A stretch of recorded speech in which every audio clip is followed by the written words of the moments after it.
The tunnel was located on the outskirts of town, hidden behind thick bushes and a row of old bamboo trees.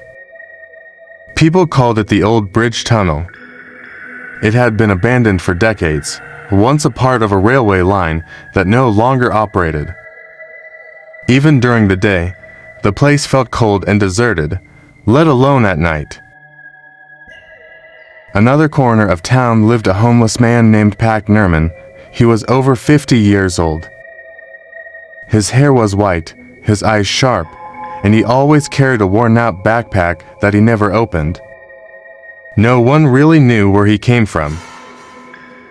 He never begged, just sat silently in front of a convenience store, often muttering to himself. One night, after a heavy downpour soaked the city, Pak Nerman disappeared.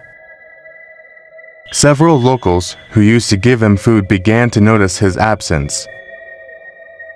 One of them, a security guard named Andrew, had once seen Pak Nerman walking toward that tunnel, wearing a plastic raincoat, hunched over and mumbling. "You're sure he went in there?" asked a resident. "I followed him up to the tunnel's mouth. But the moment I blinked, he was gone," Andrew replied.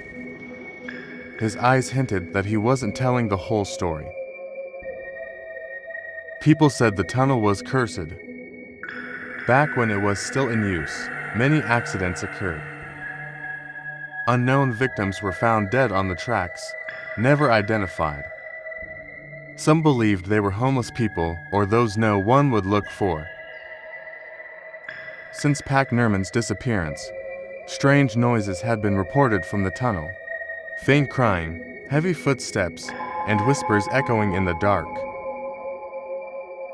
Andrew's younger brother, Danry, grew curious.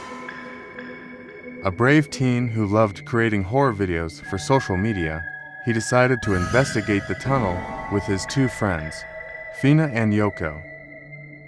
They wanted to know what really happened to Pak Nerman.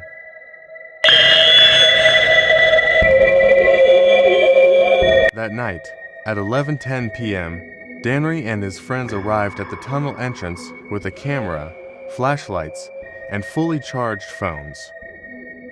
They stood in front of the dark opening, its walls covered in moss and illegible graffiti. The air was cold, and even the crickets had gone silent. "This place is breathing," Fina whispered. They began recording. The camera light revealed a pitch-black interior.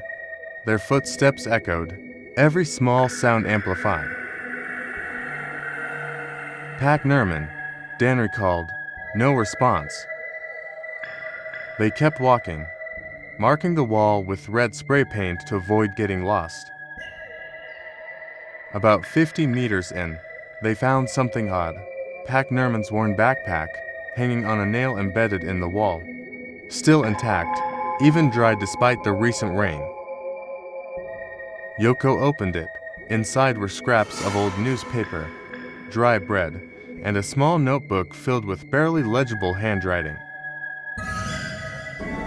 Fina read it under the flashlight.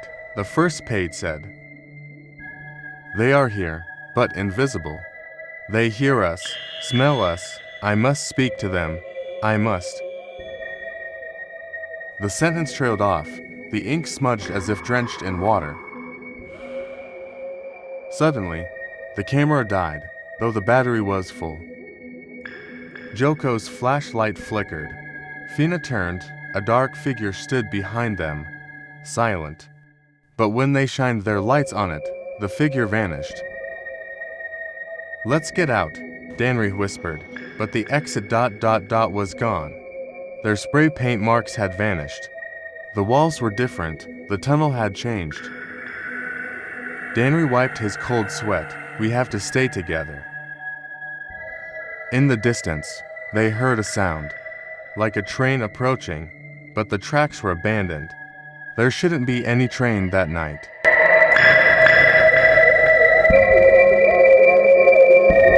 They started running, not caring about direction, just away from the sound, but the noise of metal wheels grew louder. They stopped and pressed themselves against the wall. A strong wind blew past, as if something massive had just rushed by, but there was nothing in front of them. "This isn't our world anymore," Yoko said, pale and trembling. Then they saw something, a flickering light at the end of the tunnel, like a lantern. They approached and saw Pak sitting cross-legged on the tracks, mouth moving rapidly, eyes closed. "Sir," Dannery shouted. Pak slowly opened his eyes. But what they saw wasn't human, pitch black.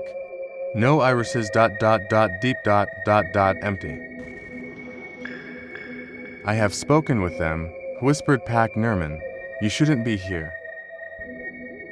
"Who are they?" Suddenly, the tunnel walls began to shake. A chorus of screams echoed, hundreds of voices weeping in unison. Fina looked around. Human-shaped shadows were emerging from the walls, as if seeping from the stone. Their faces were mutilated, clothes in tatters, eyes bleeding. "Those who died here," Pak said, "they've been waiting for new ones." The shadows closed in. Fina grabbed Dannery's hand. But Joko had frozen. One of the figures touched him. Instantly, Joko's body stiffened, his eyes wide, then fell. But didn't hit the ground, he sank into it, as if swallowed by the darkness.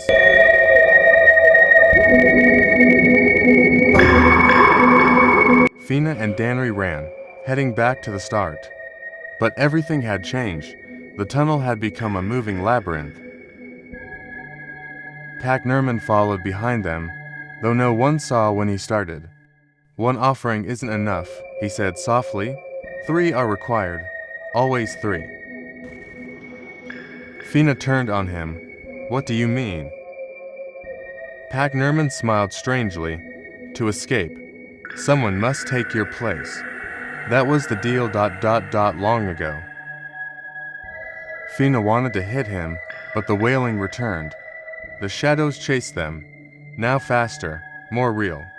They smelled rotting flesh and dried blood. Dannery stumbled, his knee bleeding. Fina helped him up, but Pak stepped ahead, opened his ragged jacket, and pointed to his chest. There was a hole, spinning, black, alive. "Go inside, it's the only way out." They had no choice. Fina pulled Dannery. They jumped and everything went black. When they opened their eyes, they were outside the tunnel. Dawn was breaking. The sky was pale. But Yoko was gone. So was Pak and their red spray paint marks had returned to the wall. Fina noticed something on the ground, their camera, still recording. When they played it back, the footage didn't show just the 3 of them. There was a 4th figure in every frame. Dark, faceless, staring.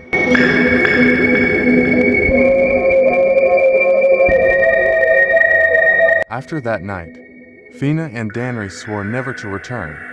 They kept the camera footage, but never watched it to the end.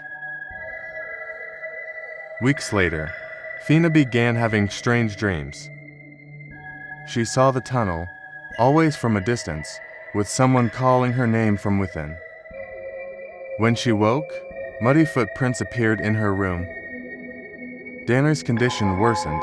He began talking to himself, scribbled strange phrases on his bedroom wall. "They're still hungry." Yoko wasn't enough. Fina panicked. She returned to the tunnel. But this time, it wasn't there. The road was sealed. No tracks. No hole. As if the place had never existed.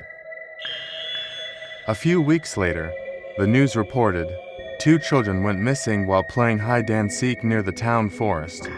The location, not far from the abandoned railway line. Locals began whispering again about the old myth. Every 10 years, 3 souls must be taken by those who remain. The tunnel opens only to those who venture ... or those who carry curiosity. Now, Fina has disappeared. Danu was found staring blankly on a park bench, repeating just one sentence. We are all homeless in their world. Thank you for watching. Don't forget to subscribe, like, and follow other horror stories.